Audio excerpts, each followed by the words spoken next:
Hello, y'all. We are here with Fatu today. Fatu, I'm not going to steal your thunder. They know if you are here for a reason. Who the heck are you and what are you doing here today? I'm Fatu, and I'm currently based in Nova Scotia, Halifax, and I'm organizing a TED event here called TEDx Street. It's one of the streets downtown here in Halifax, and I believe the last time we had like a TED event here was 2014 or a little bit far back. So I did my own TEDx last year. It was like a beautiful experience. I did it in Ontario and I went, oh my God, I want this to be here because after I came back from Ontario, there was just like a lot of people who were like, oh my God, I always wanted to be on that stage, but I've never had the opportunity or it's just like so far from us.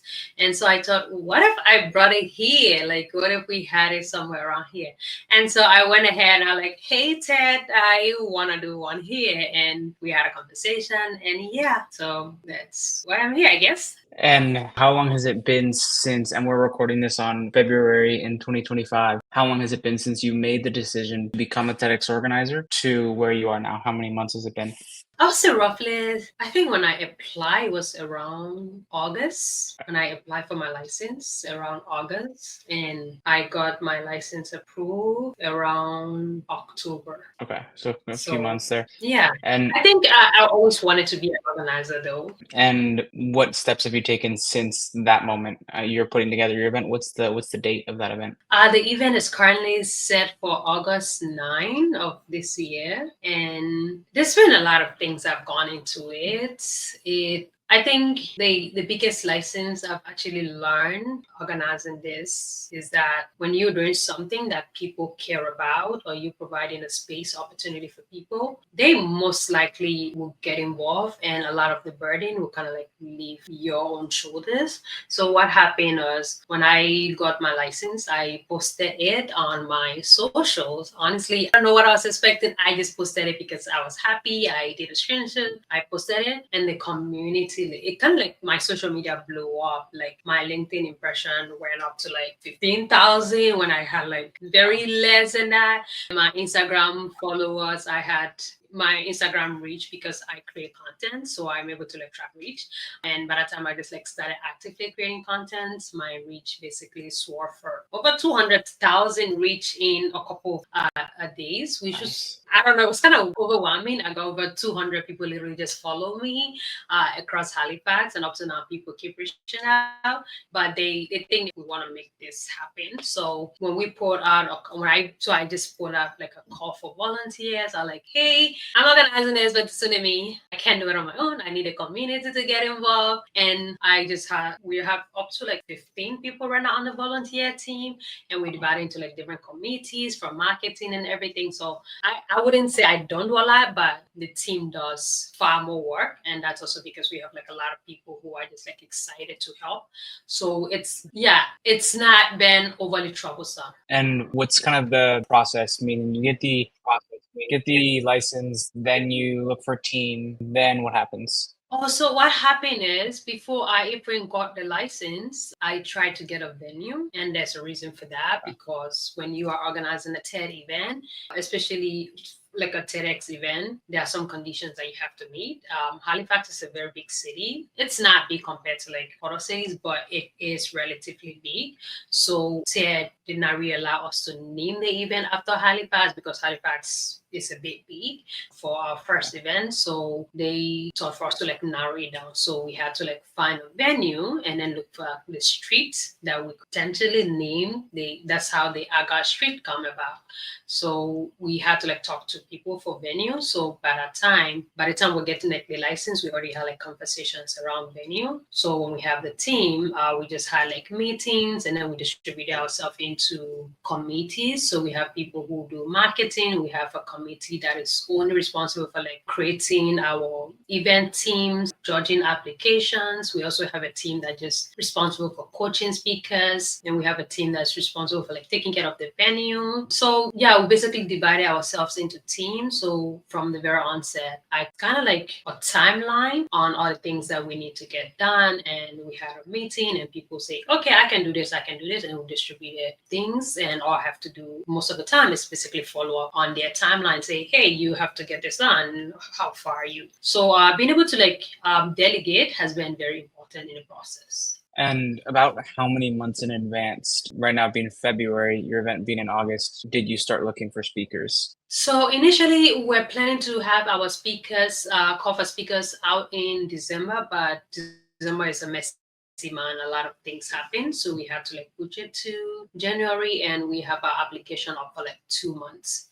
Ideally, it should be more than 2 months, but I think 2 months is good, especially since it's kind of just keep blowing up and people are aware. So the goal is January, February, March. We have call for application. By April, speakers hear back from us. And after they hear back, then May, June, July, up to August, we'll just be working with the speakers, training them, providing guidance on refining and just preparing them for the stage while we do the other background work. And about how many applications are you expecting? I'm not sure, because from the nominations to the applications, I think we put the call out in early January, and we have more than 50 applications. I've not been tracking it, but the last I checked it around January 21st. Yes, I don't actively check it.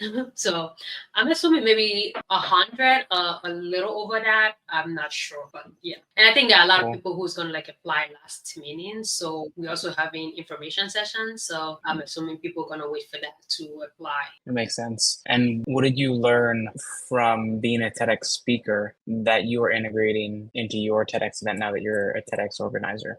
I think there are a lot of things I'm learning, but I think the most important thing is to take away the fear around the entire TED and TEDx for people, because there are a lot of people who see the application, even from the very onset when I set up. That's even why we introduced the information sessions, is that when a lot of people see TED or TEDx call for speakers, they don't rush to apply, not because they don't have good ideas, but because they don't even think they deserve that stage. They don't think they qualify. Most of the time when I talk to people, I've not spoken to anybody who say, I don't want to be on the stage. They always say, I want to be on the stage, but I don't think I have a good idea. So it's always oh my God, I've always dreamed about that. I watch a lot of TED Talks, but I don't think I could be on that stage. I don't think it's for me. I don't think I have a good idea. And for me, I knew I always wanted to be a TEDx speaker, but I think at some point I also had that mindset about just seeing an application and just putting myself out there and just applying to random people who don't know me and letting them kind of judge, because sometimes when we get rejections, we kind of think it's a reflection of our self-worth, so we always hesitate. And I think that's one of the biggest problem. And I learned that sometimes you just have to take the leap of faith, right? And so being able to create a lot of opportunity for people to just talk to me and just ask questions. I had a lot of people who attend our information sessions, and they were this information session is more of a validation to the fact that the ideas were worth it and they needed to be on the stage. So yeah, it's just basically letting people know that it's a space where they also belong. What is one thing you would tell the person that really wants to give a TEDx talk but doesn't think they have any idea that is TEDx worthy? What would you tell that person that's listening right now? I think that depends on what you define as TEDx worthy. I recently made a social media post. I don't know if you saw it, and it was basically the interaction I had with TED when I applied for the license. They initially was no, and they were the ideas you presented wasn't really, they were not feeling it. And so when I initially, because when you apply to organize a TED event, they ask you a lot of questions, and one of the questions is, what kind of ideas or talks do you want to see on your event? And so I did a lot of research. I had a lot of technology, fancy, ideas that I proposed. And they were no, it was too much. And so eventually I thought about it, what am I passionate about? What do I want the world to know? Or what is something that I can talk to someone for hours? And that's basically women's right. I can talk about women's right, women's leadership for hours. So I wrote back to TED and I said, I think one thing I want to see is a topic on what if men had periods, what would our work hours look like? And it sounded so weird even to me, but that was like a good topic because I was able to defend how work hours are not designed for women because our biological structures don't work around typical 9 to 5 Monday to Fridays. Especially we have our time of the month where things just don't work out for us, and so I was able to provide a very good argument to it, and I provided zero research towards that. I provided no reference. It was just basically me just defending what I'm passionate about and the ideas I had in my head. And so I would tell anybody that regardless of like the crazy idea you have, go and take a leap of faith and just like apply. If you see an event and you know you want to be there, just apply. Like someone might say no, someone might say yes to you. So before I even gave my TEDx talk, I didn't intend. So what I share on TEDx wasn't intended for TEDx. So what happened is I wrote a blog that I just wanted to share. I submitted it to one of the Canadian news outlets, and I'm like, hey, I have a blog idea. I want to propose it. And they were like, no, they rejected the blog. And then I submitted it to TEDx, and TEDx accepted it. So you just like don't know where it's going to be accepted. So just take the leap of faith. And for the speakers that you are selecting, have you chosen a theme for your event already? So I did not personally choose the team, but we already have a team, and it's called Rooted in Resilience. It was actually, like I said, we have different committees, and the judging committee basically came up with the team. Of course, I was there, but there were teams like that came up for the team that I had, teams that came up for the team that I had no idea what it was, like Blue Nosers. I had no idea what a Blue Noser was. Actually, it represents people who are from Nova Scotia, and I've been here for like 2 years, but I've never heard that word. And so they were like, we want it to be for people of Nova Scotia, or at least to represent the values and things that represent us as Nova Scotia, whether you are someone who's coming to Nova Scotia or you're someone who's going away from Nova Scotia, but just like at that some point connection to the province. So yeah, and it's called Rooted in Resilience. I cover a lot of things about resilience, either whether you're a business person or whether you are someone who's like into technology or other cases. We all go through different challenges that we have to build resilience at some point in our life, and that's basically where it came from. And so yeah, we have like a team that I think it's very inspiring, and it does seem to resonate with a lot of people. And I know I've spoken to a few TEDx organizers, and this seems to be kind of a 50-50 split. Have you decided to allow people only from Nova Scotia to apply and speak there, or are you open to people from all over the world if the idea is good enough? Basically, what we did was, since we wanted to give people from Nova Scotia the main spotlight, we kind of did like 80-20 rule. So like 80% of our speakers should be from Nova Scotia and 20% can be from whatever parts of the world they are from. That's because we don't want to totally close it up to people who have really good ideas, but also want to make sure that a lot of Nova Scotians are having this opportunity. Like I said, it's not been here for a long time, and the local community really need it. So we have to make that 80-20 split. And this is another question about that. I know one TEDx organizer I spoke to, she mentioned she already had the, not necessarily themes of ideas, but the general topics of, okay, hey, I want 12 speakers, 12 different ideas that fit this theme. And there's different topics that I'm looking for each of these 12 spots that prove this overall theme. Have you decided if you want different topics for the ideas, or are you just letting all the speakers come in and see what can happen? So I'll say it's both ways. So if we have like categories that you can choose from, but the idea is for us to have as many different speakers from different categories as possible. So if you speaking on mental health and there is 5 others speaking on mental health, versus if you were speaking on technology and you are only 2 speaking on technology. So like the chances of the 2 speaking on technology, it's a lot higher than everybody else speaking on mental health. unless you're able to the competition really depends on what you presenting. And if we find out that there are a lot of people presenting on business, not a lot of people presenting on health, then we'll also try to even the scale. So we want to make it as diverse as possible. So getting different categories to balance it out. Very cool. Is there one that you having been in Nova Scotia for 2 years now, is there one general topic that you think people in Nova Scotia will tend to lean more towards? Like, oh, rooted in resilience in mental health or in business or in technology or in fitness. Where do you expect the majority to lean? That's a very difficult question, honestly, because I've spoken to at least 10 people. And initially, my idea, when I was basically putting this together, my idea was going to be, well, we're going to have a lot of business and mental health topic or personal development topic, right? But then later, when I started talking to people, obviously, they were personal development topic, but they have very vast different ideas and topic that I totally wasn't expecting. But I see overall, I think there are a lot of leadership and business. But honestly, I'm not sure. That's a very difficult question because all the people I've talked to have very different ideas. I've been talking to someone who's traveled the world, talk about business and things, leadership, and I was also talking to someone who basically blend fashion and AI. So I don't know.